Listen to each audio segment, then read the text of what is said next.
Assalamualaikum warahmatullahi wabarakatuh semua. Jadi saya Puteri Nur Ain Amira binti Mazlan bernombor matrik A181374. Okey.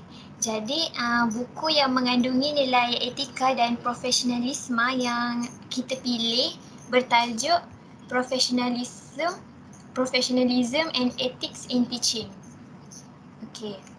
Jadi buku ni boleh didapati secara percuma di laman web pdfdrive.com dalam bentuk e-book. Okey. Jadi buku ini pengarang dia ialah David Carr dan dia diterbitkan pada tahun 2005 dan penerbit dia ialah Routledge.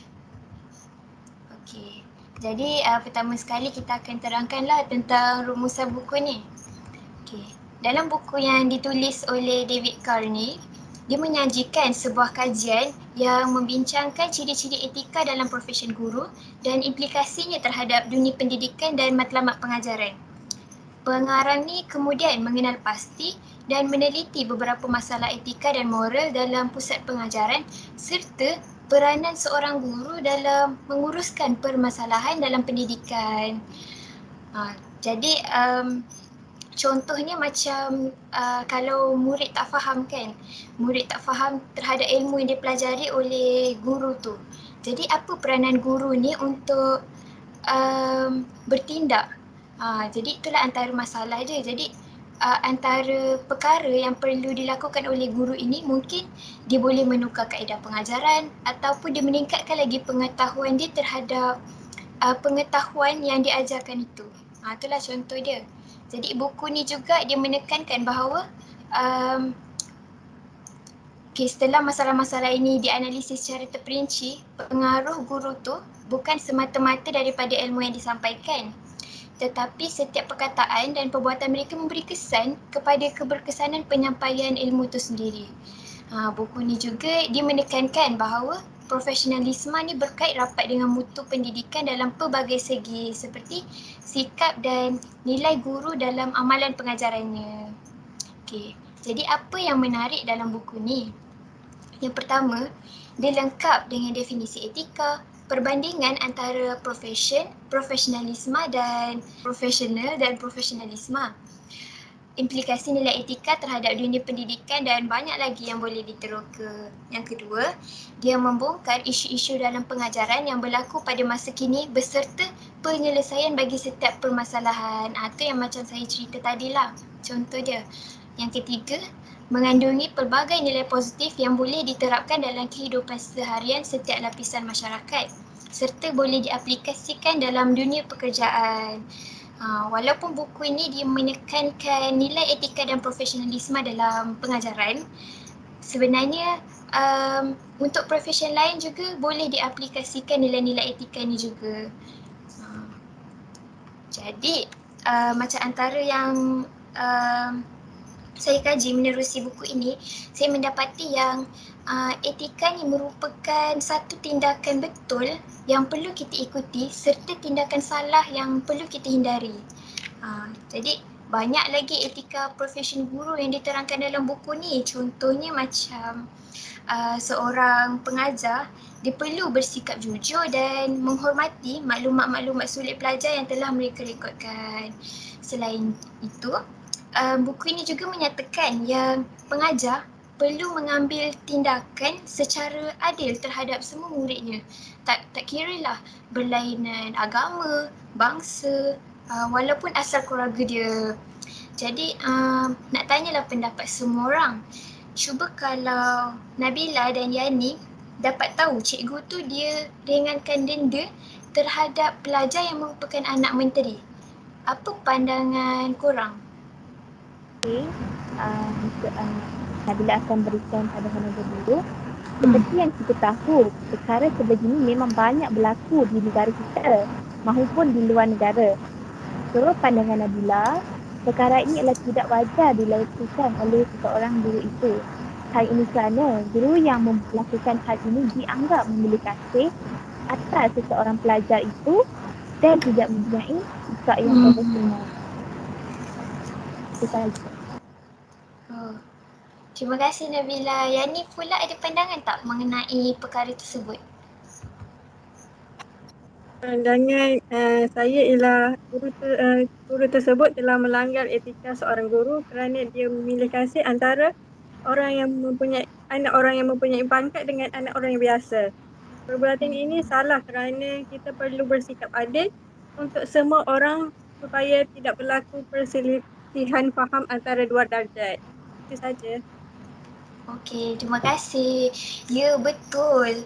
Macam ini menunjukkan yang guru tu dia tidak mengikut nilai etika yang sepatutnya ketika mengajar.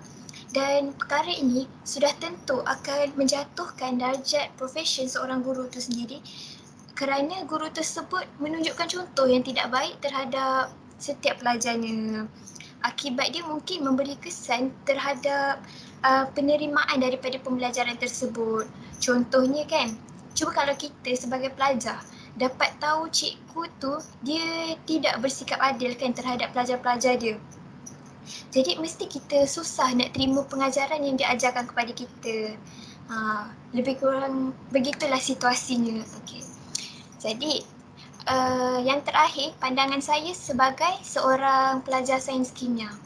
Antara nilai etika yang diperincikan dalam buku ni kan, seseorang individu itu perlu menyampaikan maklumat yang benar dan tak bercanggah dengan kandungan pembelajaran. Jadi sebagai pelajar kimia, setiap laporan eksperimen tu perlu disertakan dengan teori, fakta, prosedur yang betul dan tepat supaya dapat mencapai objektif yang dibuat. Seterusnya, sifat amanah dan bertanggungjawab ini juga ditekankan sebagai salah satu nilai etika dan profesionalisme dalam buku ni. Jadi dengan adanya sikap ini, tugasan yang diamanahkan dapat disiapkan pada waktu yang ditetapkan. Seterusnya dapat menanamkan kepercayaan orang lain di sekeliling kita. Etika dalam pemakaian dan tingkah laku baik juga difokuskan dalam buku ni juga menjadi aspek penting ketika kita berada dalam kelas atau di dalam makmal supaya keselamatan sepanjang melakukan uji kaji dapat dijaga dan tugasan juga dapat dijalankan dengan sempurna tanpa sebarang permasalahan. Boleh dikatakan yang bahawa etika ni sangat pentinglah untuk kita nak mengekalkan moral dan tingkah laku seseorang tu dalam menjalankan satu amanah tertentu. Dengan sikap-sikap dan nilai etika ni sudah tentu akan berbalik semula pada pencapaian cemerlang kita yang akan kita peroleh nanti. Jadi itu sahaja daripada saya. Sekarang kita dah habis dah bentang. Jadi korang ada apa-apa soalan tak? Nabila ada satu soalan nak berikan kepada Ira. Apa dia? Nabila ada nak tanya, berdasarkan buku yang Mira baca, apa beza profesional dengan profesionalism? Menurut yang saya baca, profesional ni dia merujuk kepada seseorang yang mempunyai kemahiran atau kepakaran tertentu dalam menjalankan tanggungjawab yang diamanahkan mengikut bidang atau profession tertentu seseorang. Profession seseorang itu. Macam contoh dia profesional terhadap bidang perubatan, dia profesional terhadap bidang apa, dia macam tu. Tapi profesionalisme ni dia bermaksud seseorang itu dia membuat sesuatu kerja atau profession mengikut peraturan atau protokol dalam bidang pekerjaannya dengan penuh tanggungjawab, integriti dan memberi perkhidmatan yang terbaik sepanjang dia memegang satu kerja tu. Dengan perkataan lain, dia masih memegang satu maksudnya dengan perkataan lain, dia ni lebih memilih pekerjaan daripada mementingkan diri dia sendiri. Itulah beza antara profesional dengan profesionalisme menurut buku ni. Yang ni ada soalan? Saya ada satu soalan nak tanya. Ada tak benda menarik dalam buku ini yang Amira tak boleh dilupakan ketika baca? Ada. Antara benda menarik dalam buku ni yang kita jumpa, kenapa kita guna banyak istilah mengajar daripada mendidik. Contohnya lah kalau macam cikgu sedang mengajar kan, dia mesti akan cakap macam ni. Kejap, saya tengah mengajar. Tapi macam kita tak ada dengar pun cikgu tu cakap, kejap, saya tengah mendidik. Sebenarnya dia ada kaitan dengan nilai etika tu sendiri. Di mana mendidik ni dia lebih besar daripada mengajar. Dan mendidik ni dia bermaksud dia mengajar tapi dengan penuh nilai etika yang sehingga menunjukkan keberkesanan terhadap pembelajaran yang dia ajarkan itu. Nak tunjuk kat sini lah yang betapa pentingnya nilai etika dan profesionalisme ni walaupun dalam aspek pengajaran. Barulah kita boleh didik seseorang itu untuk mencapai satu mutu pendidikan yang kita mahukan. Yang mana mutu pendidikan ni dia sangat berkait rapat lah dengan personaliti guru yang menentukan keberkesanan terhadap pembelajaran tersebut. Itulah antara benda menarik. Okay. Jadi saya harap dapat menjawab persoalan-persoalan semua. Itu sahaja daripada saya. Terima kasih. Assalamualaikum dan salam sejahtera kawan-kawan.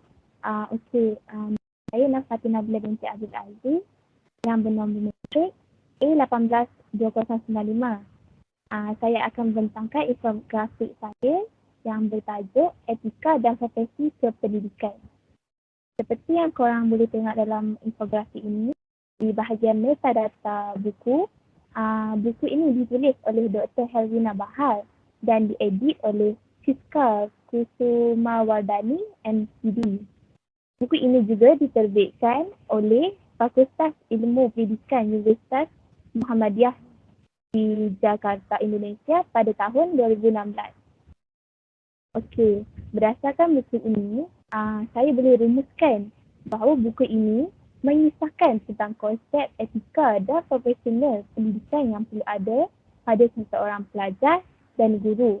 Selain itu, buku ini juga memiliki tujuan agar pendidikan dapat dilakukan oleh orang-orang yang beretika dan memahami konsep etika dalam perkembangan profesion pendidikan. Konsep etika dalam buku ini juga disemai bersama dengan ilmu Islam yang amat sesuai dengan kehidupan manusia seperti etika pendidikan yang berasaskan Asmaul Husna yang sangat mempengaruhi tingkah laku dan etika seseorang itu. Seperti yang kita tahu, dalam Islam pun ajar untuk kita memiliki etika yang baik. Seperti yang diceritakan dalam Al-Quran dan Sunnah serta hadis.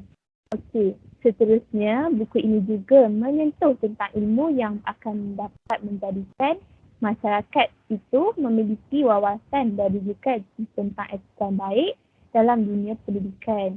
Okey, dalam buku ini antara konsep etika yang disungkirkan adalah definisi etika dan profesional, ciri-ciri pengajaran etika, kepentingan etika, perbangunan etika dan profesional dan nilai etika dalam kod etika profesional. Akhir sekali, buku ini juga mengajar mahasiswa dan mahasiswi untuk mempersiapkan diri menjadi guru yang beretika dan profesional. So, saya boleh kata kat sini yang buku ni kebanyakan dia menceritakan tentang etika seorang pelajar dan etika seorang guru. Macam itulah. Okey, saya pilih buku ini sebab buku ini adalah bahan pengajaran yang sangat penting bagi seorang pelajar yang akan menjadi guru yang profesional, terutamanya dalam memiliki tahap kecakapan yang tinggi, kepribadian dan sosial. Ini juga menceritakan segala hal yang berkaitan dengan etika ketika belajar, berinteraksi dengan guru dan penyelesaian masalah. Buku ini juga menerangkan perbezaan di antara etika, profesional dan etika dan profesional. Etika yang dijelaskan dalam buku ini adalah etika yang menjelaskan erti sesuatu, menilai baik dan buruk suatu perbuatan dan membahaskan masalah-masalah tingkah laku manusia dalam kehidupan seharian. Okey, seperti yang saya bagi tahu di bahagian rubusan tadi, Buku ini juga mengajar manusia untuk mempunyai etika yang berlandaskan dengan ajaran Islam. Okey, sebelum saya teruskan dengan pandangan saya sebagai seorang pelajar, saya nak tanya pendapat Yani dan Amira. Apa pendapat Yani dan Amira apabila seseorang itu tidak mempunyai tingkah laku yang baik dalam menuntut ilmu?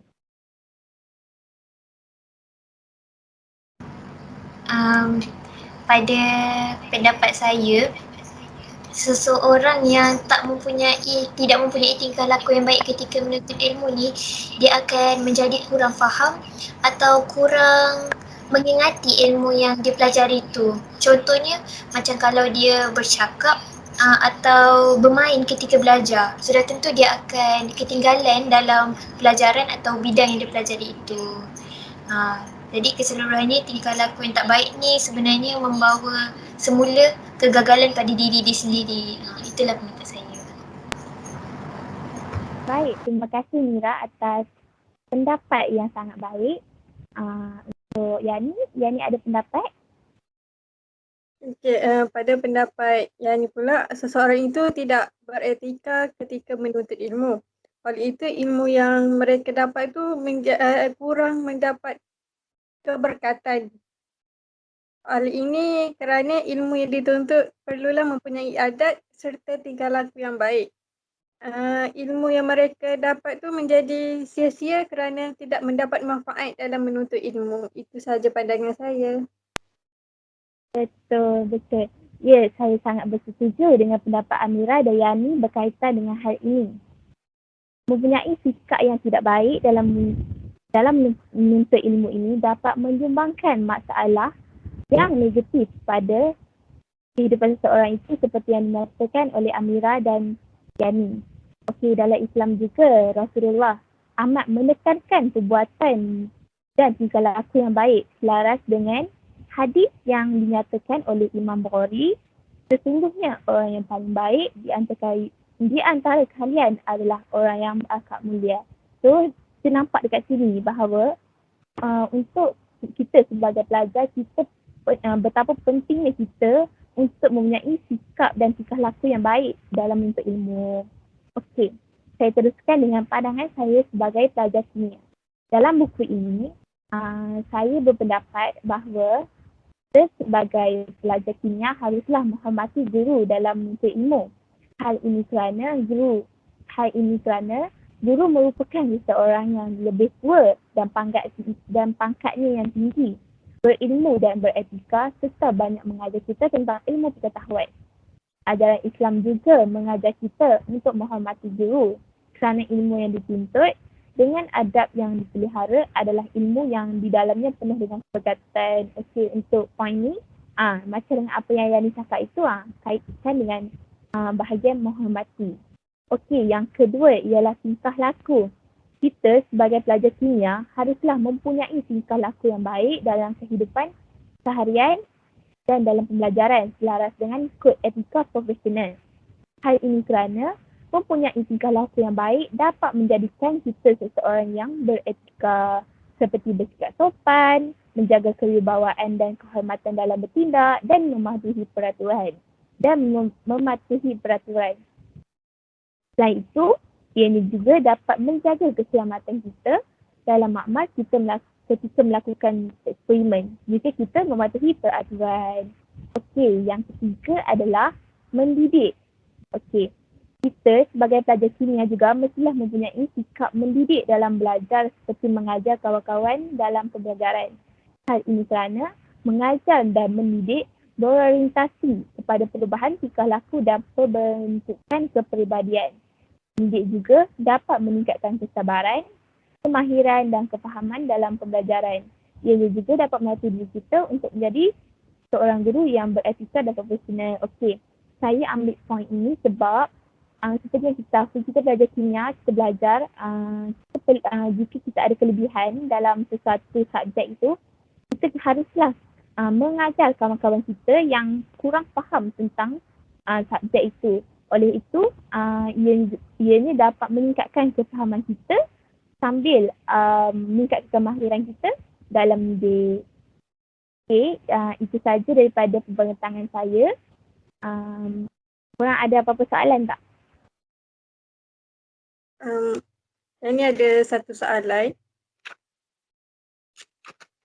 Berdasarkan infografik Nabila, ada yang mengatakan buku ini menceritakan tentang kod etika pendidikan. Boleh Yani tahu apa maksud kod etika itu dan contohnya? Okey, terima kasih atas soalan Encik Yani. Okey, kod etika profesional yang dinyatakan dalam buku ini adalah merupakan kod yang menggariskan panduan untuk sikap, tingkah laku dan tindakan yang dapat dijalankan dalam tugasan seharian. Kod ini sebenarnya telah lama wujud dalam kumpulan komuniti atau organisasi yang sangat penting dan berdasarkan landasan moral dan tata kelakuan yang ditegakkan oleh setiap anggotanya. Contoh yang saya boleh bagi dalam kod etika profesional adalah kod etika guru. Okey, kod etika guru ni ialah kod yang wajib dipatuh oleh setiap guru untuk menjadi guru yang beretika dan profesional. Yang itulah jawapan dia. Okey, terima kasih. Saya ada soalan. Seperti yang kita tahu kan, sesi pembelajaran semasa musim pandemik ni kan secara atas talian. Berdasarkan buku ni, boleh Nabila terangkan tak contoh etika yang wajar dilaksanakan oleh para pelajar? Okey, terima kasih Mira atas soalan tersebut. Okey, seperti yang kita tahu, belajar secara atas talian ini sangat memberi cabaran kepada pelajar maupun kepada guru untuk melaksanakan sesi pembelajaran. Okey, contoh etika yang boleh saya beri berdasarkan buku ini adalah menghormati guru ketika guru mengajar. Hal ini kerana seperti yang kita tahu, ketika kita belajar secara atas talian, guru tidak mengetahui apa yang kita lakukan di rumah dan di tempat masing-masing. Oleh itu, kita haruslah menghormati guru dengan cara mempersiapkan diri di awal waktu dan bersedia untuk belajar. Selain itu, pelajar juga haruslah menjawab pertanyaan guru apabila guru bertanya dan memastikan mic suara sentiasa tertutup jika tidak diperlukan supaya tidak mengganggu sesi pembelajaran yang dijalankan. Selain itu, pelajar juga haruslah mempunyai tingkah laku yang baik seperti menyiapkan kerja yang diberikan oleh guru tepat pada masanya dan tidak meniru ketika peperiksaan dilaksanakan. Itu sahaja daripada saya. Terima kasih. Okey. Terima kasih Nabila. Assalamualaikum warahmatullahi wabarakatuh. Saya Wan Aryani binti Wan Muhammad Zaim dengan kad metrik bernombor A181684. Saya di sini ingin membentangkan tentang infografik tentang sebuah buku yang telah saya baca yang bertajuk Etika Profesional yang dikarang oleh Muhammad Janib Johari. Buku ini telah diterbitkan oleh Universiti Teknologi Malaysia, Skudai Johor pada tahun 2001. Buku ini menceritakan tentang perkhidmatan yang dilakukan oleh golongan profesional amat penting dalam membangunkan dan meningkatkan kesejahteraan hidup sesuatu masyarakat. Definisi etika profesional adalah suatu alat kawalan sosial yang mengawasi dan menilai tingkah laku seseorang dari semasa ke semasa. Profesionalisme dalam konteks ini bermaksud suatu tahap daya kecakapan seseorang serta rasa bertanggungjawab dalam menjalankan tugas. Okay. Dalam buku ini terdapat beberapa teori-teori etika. Antara teori-teori etika yang dinyatakan dalam buku ini adalah teori kepribadian mulia, teori tindakan betul, teori wajipan dan teori hak asasi. Teori ini perlu difahami secara mendalam supaya cara pemikiran dapat mempertingkatkan kesedaran serta kesungguhan dalam melakukan kebaikan. Kenapa kita perlu mendalami teori-teori ini? Kerana ia amat penting untuk diri, budaya dan agama. Antara kepentingan etika kepada diri sendiri ialah setiap usaha yang kita lakukan akan mendapat hasil untuk diri sendiri. Sebagai contoh, apabila kita belajar bersungguh-sungguh, kita akan mendapat keputusan yang cemerlang pada akhirnya. Seterusnya, konsep relativisme etika menekankan bahawa sesuatu yang kita lakukan mestilah selari dengan adat dan budaya masing-masing. Selain itu, kepercayaan agama adalah untuk mengukuhkan dan memantapkan etika dan nilai seseorang itu jika kita berpegang dengan pada agama. Okey, sebelum saya teruskan dengan pendapat saya sebagai ahli kimia, saya ingin bertanya pendapat Amira dan Nabila tentang apa pendapat Amira dan Nabila jika seseorang itu tidak mengamalkan kejujuran dalam melakukan sesuatu kerja. Pada pendapat saya, mereka yang tidak mengamalkan kejujuran ni pasti akan menimbulkan rasa curiga pada orang lain dan mungkin hilang kepercayaan orang kat sekeliling dia. Dan apabila orang hilang kepercayaan pada seseorang tu, pasti reputasinya akan jatuh dan hasil kerja dia yang tidak jujur tu mungkin akan ditolak dan tidak akan dihargai. Itulah pendapat saya. Saya betul setuju dengan pendapat Amira. Apa pendapat Nabila pula tentang situasi ini? Okey, pada pendapat Nabila, seseorang yang tidak jujur dalam melakukan suatu pekerjaan itu boleh menyebabkan seseorang itu akan mendapat kesan yang negatif dalam pekerjaannya. Hal ini kerana apabila kita tidak jujur seperti membohong, reputasi yang buruk mengenai diri kita akan terbentuk dan ianya akan menyusahkan kita untuk melakukan suatu pekerjaan. Selain itu, sikap ini juga boleh menghilangkan kepercayaan orang lain terhadap diri kita dalam melakukan pekerjaan. So, kalau kita mengamalkan sikap tidak jujur ini, ia boleh berikan impak negatif kepada hasil kerja yang kita lakukan dalam suatu pekerjaan itu.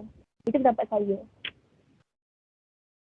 Okey, saya bersetuju dengan pendapat Amira dan Nabila kerana jika tiada kejujuran dalam melakukan sesuatu kerja yang dilakukan itu tidak mendapat keberkatan dan menimbulkan impak negatif kepada sesuatu kerja. Okey. Pada pendapat saya sebagai seorang ahli kimia, etika dan profesional amat penting kerana tugasan yang kita buat akan dinilai oleh para pensyarah. Sebagai contoh, apabila saya melakukan eksperimen di makmal, saya perlu mematuhi semua etika ketika berada di makmal seperti memakai kasut, memakai lab coat serta tidak bermain dengan alatan makmal yang berbahaya. Oleh yang demikian, sesuatu kerja yang dapat kita lakukan itu dapat berjalan dengan lancar dan tidak akan menyusahkan orang lain. Teori-teori ini perlu dipraktikkan semasa belajar supaya tidak melakukan perkara yang tidak beretika ketika bekerja. Seterusnya, nilai etika yang perlu ada dalam diri pelajar ialah nilai integriti. Nilai integriti perlu setiap pelajar haruslah mempunyai nilai integriti dalam diri. Hal ini kerana orang lain akan menilai sikap dan tingkah laku kita dalam melakukan kerja. Semasa semasa kita belajar, kita sebagai seorang pelajar perlu mematuhi segala arahan yang diberikan oleh pensyarah. Seterusnya, nilai kejujuran. Kejujuran amat penting bagi seorang pelajar. Hal ini kerana apabila kita jujur dalam melakukan kerja, kita akan disenangi oleh orang lain. Contohnya, pelajar tidak boleh meniru data analisis ke laporan makmal ke daripada kumpulan lain kerana ia telah melanggar etika seorang pelajar. Seterusnya, nilai etika yang perlu ada dalam diri pelajar ialah rasa bertanggungjawab dalam membantu rakan-rakan. Contohnya, saya akan memberi bantuan penjelasan kepada rakan-rakan yang kurang faham tentang tajuk tersebut. Kesimpulan yang boleh saya buat daripada bacaan dalam buku etika profesional ini ialah etika ini perlu dipraktikan dan diamalkan dalam melakukan eksperimen supaya kesedaran dalam beretika ini dapat disemat dalam diri setiap individu. Hal ini akan memberi semangat serta keyakinan seseorang untuk memiliki kerjaya supaya kita beretika dengan orang sekeliling. Okay, saya dah habis bentang infografik. Ada apa-apa soalan? Saya ada soalan. Apakah kegunaan teori-teori etika yang disenaraikan tersebut? Okey. Kegunaan teori-teori etika ini adalah untuk menyelesaikan sesuatu masalah serta untuk membuat keputusan dengan cara yang betul. Seterusnya, teori ini akan menyediakan asas tentang maklumat-maklumat yang tepat untuk menyelesaikan masalah. Selain itu, teori ini digunakan untuk mengetahui cara-cara yang lain untuk membantu dan membuat keputusan. Harap persoalan yang diajukan dapat dijawab. Ya, terima kasih. Okey, saya juga ada soalan. Saya nak bertanya kepada Yani. Apakah kepentingan integriti dalam sebuah pekerjaan? Okey, terima kasih kepada Nabila yang bertanyakan soalan. Kepentingan integriti dalam sebuah pekerjaan ialah ia dapat meningkatkan mutu kualiti dalam melakukan sesuatu kerja. Seterusnya, ia akan meningkatkan kepuasan kepada orang lain apabila dia melihat kerja yang kita lakukan itu kemas, maklumat yang tepat dan sebagainya.